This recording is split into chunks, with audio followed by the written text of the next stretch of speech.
সেটাই করে যাও। বেদাত যদি আপনি করেন, এটা নিকৃষ্ট কাজ কেন? হযরত সুফিয়ান আস-সাউরি রাহিমাহুল্লাহ বলেন, ইন্নাল বিদআ আহাব্বু ইলা শাইতান মিনাল মাসিয়া লিআন্নাল বিদআতা লা ইউতাবু মিনহা ওয়াল মাসিয়া ইউতাবু মিনহা। বলছে শয়তান যদি কাউকে জিনা করাতে পারে, মদ খাওয়াইতে পারে, আর কাউকে বেদাতি কাজ করাইতে পারে, এই তিনটা কাজের মাঝে শয়তানের কাছে বিদআতটা সবচেয়ে বেশি প্রিয়। কারণ কি? বিদআত শয়তানের কাছে কেন প্রিয়? কারণ যে ব্যক্তি মদ খায়, চুরি করে, জিনা করে, সে তাওবা করার সম্ভাবনা আছে, সে বোঝে এটা যে অন্যায় করছে। কিন্তু বেদাতি যখন বেদাত করে, সে তাওবা করে না, বরং হে আরো সওয়াবের নিয়তে বেশি বেশি করে করে।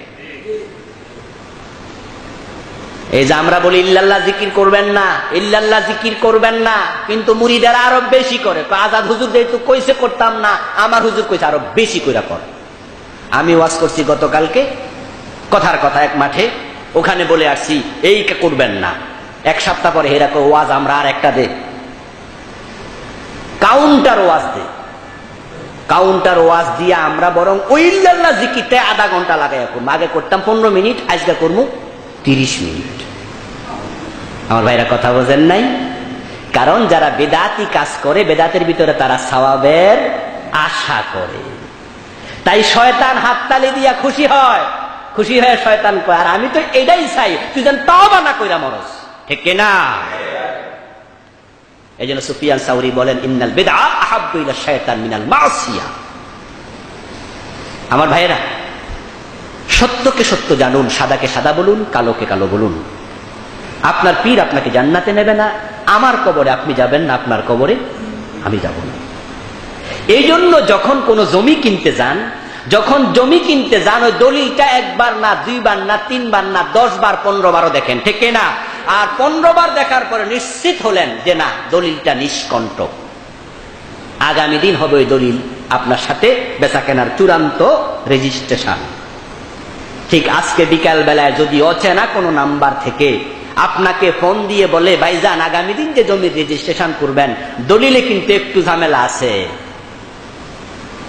আপনি তখন বলবেন 15 বার দেখছি হবে না, প্রয়োজনে 16 বার দেখবো। ঠিক না?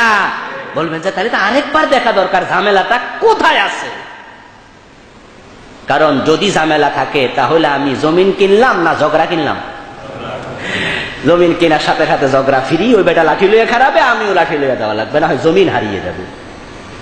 আমার বন্ধু, দুনিয়ার এক টুকরো জমিন কিনতে যদি আপনি এত দলিল চান, আল্লাহর জান্নাতের 1 বিগত জায়গা আসমান এবং জমিনের চেয়ে দামি, সবচেয়ে ছোট জান্নাতি যিনি হবেন, আল্লাহ রাসূল বলেন তিনি জান্নাতে জায়গা পাবেন দুনিয়ার মতো 10 দুনিয়া।